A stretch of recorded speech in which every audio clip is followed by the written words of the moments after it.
एक दिन 15 जनवरी 2009 को एक यूएस एयरवेज की फ्लाइट 1549 ने लगार्डियन एयरपोर्ट से चार्लट नॉर्थ कैलिफोर्निया के लिए उड़ान भरी। लेकिन जब फ्लाइट ने हडसन रिवर के ऊपर से गुजरना शुरू किया तो इंजन में प्रॉब्लम आ गई। इंजन के टरबाइन ब्लेड्स में से एक ब्लेड टूट गया, जिसकी वजह से इंजन में आग लग गई। कैप्टन चैसलर सेलेनबर्गर, जो कि फ्लाइट के कैप्टन थे, उन्होंने इमरजेंसी डिक्लेयर की और एयर ट्रैफिक कंट्रोल को इन्फॉर्म किया। उन्होंने बताया कि इंजन के टरबाइन ब्लेड्स में प्रॉब्लम आ गई है और वो इमरजेंसी लैंडिंग करने के लिए तैयार हैं। आज हम आपको लेके जाएंगे उस मिरेकलस स्टोरी में, जहां आपको पता लगेगा कि कैसे कैप्टन सेलेनबर्गर ने इमरजेंसी को हैंडल किया और उस प्लेन के अंदर मौजूद लोग बच सके या नहीं। इंजन के टरबाइन ब्लेड्स में से एक ब्लेड टूटने की आखिर क्या वजह थी? जुड़े रहिएगा इस वीडियो में हमारे साथ आखिर तक। फ्लाइट 1549 ने 3:27 पर लगार्डियन एयरपोर्ट से उड़ान भरी। प्लेन उड़ने से पहले इंजीनियर्स ने प्लेन को अच्छी तरह से चेक किया। उस वक्त हर चीज बिल्कुल मामूल के मुताबिक थी।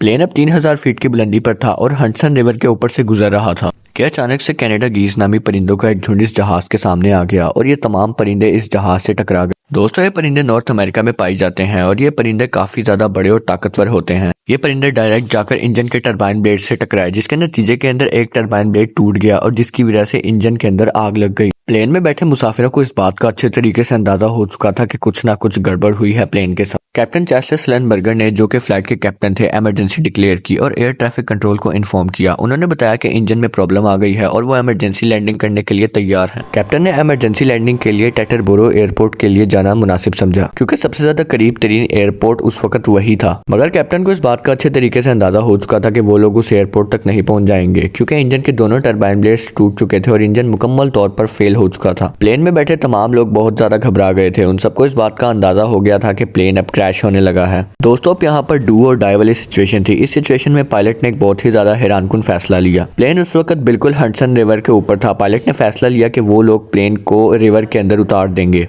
ये बहुत ही ज्यादा रिस्की था, क्योंकि पानी के प्रेशर की वजह से प्लेन क्रैश भी हो सकता था। मगर ये पायलट की मजबूरी बन चुकी थी, क्योंकि उस वक्त और कोई ऑप्शन ही नहीं था पायलट के पास। उस वक्त 3:31 हो रहे थे और प्लेन की रफ्तार 150 किलोमीटर थी। 150 किलोमीटर रफ्तार के साथ प्लेन पानी की तरफ बढ़ने लगा। पायलट ने प्लेन को दरिया में उतारने से पहले पैसेंजर्स को ऐलान कर दिया था कि तमाम लोग तैयार हो जाएं और अपने सरों को नीचे की जानिब कर लें। पायलट ने ऐसा इस वजह से कहा क्योंकि प्लेन पानी में क्रैश होने की वजह से पैसेंजर्स को एक बहुत बड़ा झटका लगना था। एविएशन की हिस्ट्री के अंदर ये चौथी बार हुआ था कि जब कोई प्लेन पानी के अंदर लैंड हुआ। प्लेन बिल्कुल सेफली पानी के अंदर लैंड कर गया था और हैरत की बात तो यह थी कि प्लेन की बॉडी को बिल्कुल भी नुकसान नहीं पहुंचा था। दोनों पायलट और प्लेन में बैठे 155 मुसाफिर और तमाम क्रू मेंबर बिल्कुल सेफ था। दोस्तों, इनकी एक मुश्किल तो खत्म हो गई थी, मगर यहाँ से इनकी दूसरी मुश्किल का आगाज हो गया था। प्लेन की रिवर के अंदर लैंडिंग के बाद प्लेन के अंदर पानी भरना शुरू हो गया था, तो तमाम मुसाफिरों को अपनी जान बचाने के लिए प्लेन से बाहर आना पड़ा। ये तमाम लोग प्लेन के विंग्स के ऊपर खड़े होना शुरू हो गए थे। मगर यहाँ पर एक और मसला यह था कि रिवर का पानी बहुत ज्यादा ठंडा था और मुसाफिर ज्यादा देर तक प्लेन के विंग्स के ऊपर खड़े नहीं हो सकते थे, क्योंकि प्लेन की बॉडी आहिस्ता आहिस्ता पानी के अंदर डूब रही थी। मगर इन तमाम लोगों की किस्मत बहुत ज्यादा अच्छी थी। उस वक्त उस रिवर के अंदर उस प्लेन के पास से एक बोट गुजर रही थी। उस बोट ने उस प्लेन को इस तरह देखा तो वो फौरन वहां पर गई और लोगों की हेल्प की। उस बोट के कैप्टन ने फौरन से अथॉरिटीज को इन्फॉर्म किया और तमाम अथॉरिटीज भी आ गई उन लोगों को रेस्क्यू करने के लिए और इस तरह वो तमाम 150 लोग रेस्क्यू हो गए।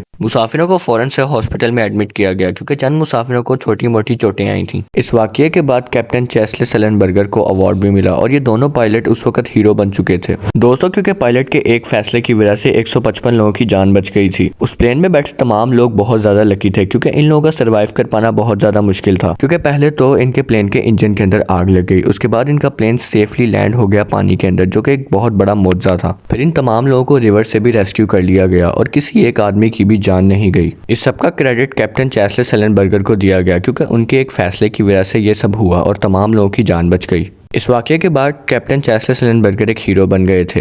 कैप्टन चैसलर सेलेनबर्गर और इस प्लेन की स्टोरी पर एक मूवी भी बनी हुई है। दोस्तों, उम्मीद करता हूँ आप लोगों को ये वीडियो और ये सर्वाइवल स्टोरी अच्छी लगी होगी। अगर इस वीडियो के अंदर मुझसे कोई इन्फॉर्मेशन गलत दे दी गई हो तो आप मुझे कमेंट सेक्शन के अंदर ज़रूर गाइड कर सकते हैं। आप लोगों को वीडियो कैसी लगी इस बारे में कमेंट सेक्शन में ज़रूर बताइएगा। मिलते हैं आपसे फिर से किसी ऐसी सर्वाइवल स्टोरी के साथ। अपना बहुत ज़्यादा ख्याल रखिएगा। अल्लाह हाफिज़।